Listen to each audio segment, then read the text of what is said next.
tráfico. ¿Paro en el tráfico otra vez? Relájate. O mejor dicho, no tanto. Porque mientras esperas a que el semáforo cambie, podrías escuchar algo más interesante que el ruido del claxon. Muchas historias malditas. El programa donde nuestros oyentes comparten sus experiencias más aterradoras, paranormales y sin explicación. Deja que el miedo te acompañe en el camino. El tráfico pasa más rápido cuando sientes que alguien te observa.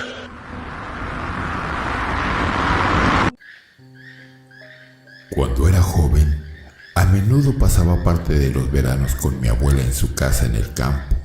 Era mi lugar favorito en el mundo y siempre esperaba con ansia las estadías de una semana dedicadas a la jardinería, hornear, juegos nocturnos con malvaviscos e historias de fantasmas y disfrutar de tener a mi abuela solo para mí.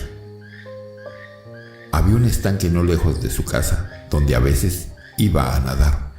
Era el hogar de bastantes ranas y por las noches hacían los ruidos más incesantes. Me quejé con mi abuela solo una vez, diciendo que no podía disfrutar de la brisa nocturna con todo ese alboroto. Me sentó en su regazo y me contó una historia sobre un anciano y una anciana que vivían cerca de un lago. El anciano no podía soportar el canto de las ranas, pero su esposa le dijo que mantenían alejados a los wendigos y que dañarlas sería imprudente. Bueno, él no escuchó consejo y se dedicó a atrapar metódicamente todas las ranas en el lago, un proceso que tomó algún tiempo, pero no se detuvo hasta que hubo librado el lago de los molestos anfibios. Esa noche, sin la protección de las ranas, él y su esposa fueron masacrados por el wendigo, una criatura demoníaca, viciosa, con forma de látigo, con dedos alargados que terminan en garras afiladas como navajas e hileras de dientes plateados tan delgados y afilados como agujas. Yo obviamente lo descarté como otra de sus historias de fantasmas, aunque parecía más seria de lo habitual.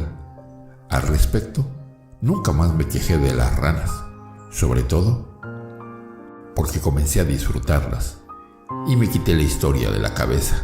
De hecho, lo había olvidado por completo, hasta que surgió la primavera pasada en una clase de literatura nativoamericana que estaba tomando en la universidad. La mención del wendigo despertó ese viejo recuerdo de la historia de mi abuela. Pensé que se había inventado el nombre del wendigo. No me di cuenta de que había historias al respecto originadas en leyendas algonquinas.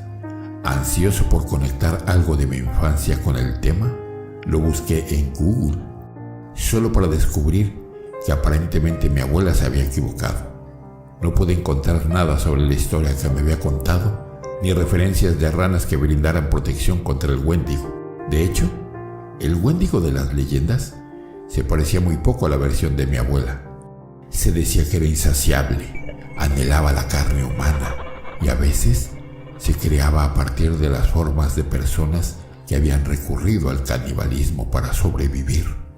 Las descripciones variaban, pero no se parecían en nada a la versión del Coco de mi abuela.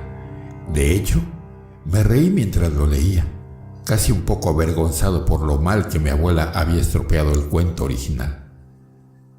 Cambié de residencia este verano y me mudé a un dúplex de 1000 pies cuadrados a cada lado recién construido en las afueras de la ciudad. El otro lado lo ocupará mi casera, quien mandó construir el lugar. Sin embargo, no tenía previsto trasladar el resto de sus cosas y empezar a vivir allí durante un par de semanas.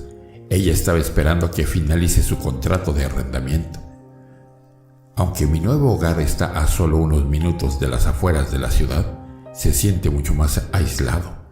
Disfruto del aislamiento de mi nuevo hogar y su proximidad a un entorno más natural. Estoy rodeado de bosques y desde el patio incluso puedo ver un estanque más allá del césped, cuidadosamente diseñado, que está meticulosamente tallado en los bosques circundantes.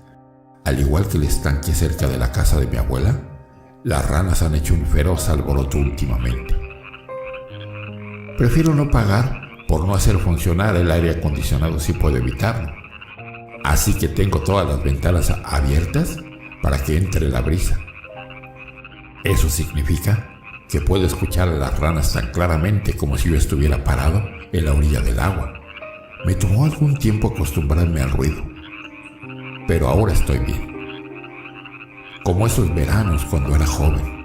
De hecho, el ruido me ha confortado durante el estrés de la mudanza. Esta noche es diferente. Me encuentro de pie en la sala de estar, mirando hacia donde está el estanque. Aunque no puedo verlo en la oscuridad, el aire está inquietantemente quieto y opresivamente cálido.